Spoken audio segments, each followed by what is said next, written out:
Welcome, members of the Army and Navy Club. My name is Colin Cameron. We are on the road today, as you may see, not the normal club backdrop. We're a little north of the club, in fact, on South Moulton Street, in the studio of Maria Grachvogel. All the more so because Maria Grachvogel is with us this evening. Maria.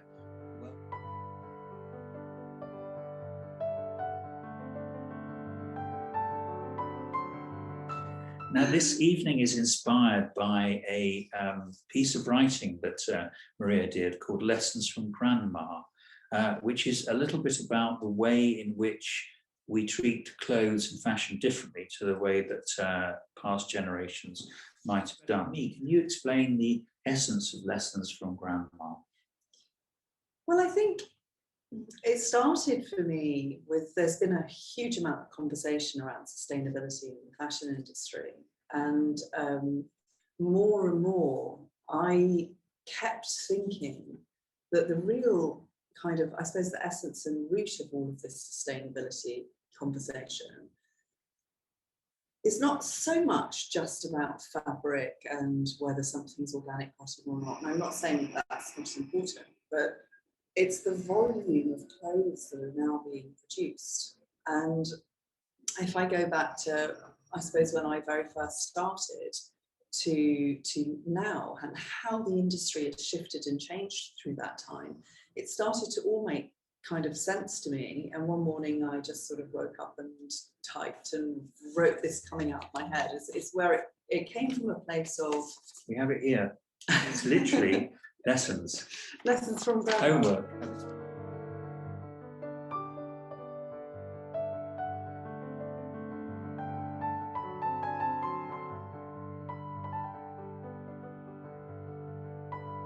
To say, I mean, one of the words that stands out to me in this is that in your lesson is the word investment.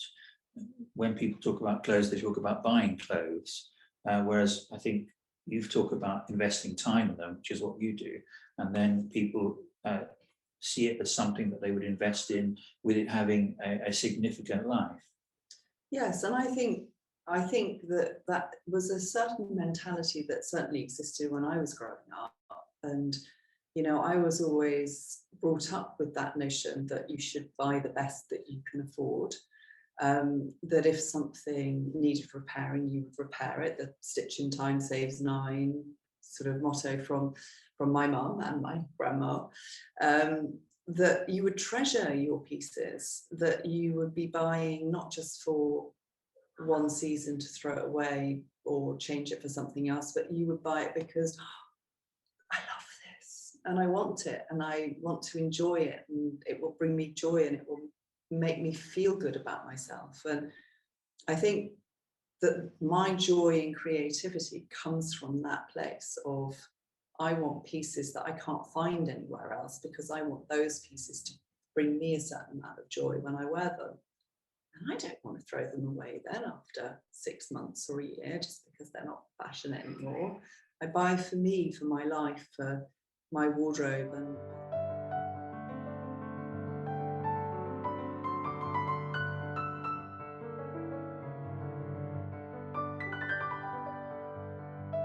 We're amid magic this evening. We have these magic pants.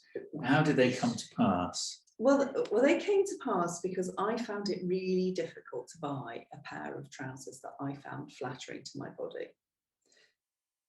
It's very simple. I would put on most pairs of trousers and I would look at myself in the mirror and I'm like, I am not that big. And so I made it a mission. I said, I am going to make a pair of trousers that when I put them on, I feel good about my body.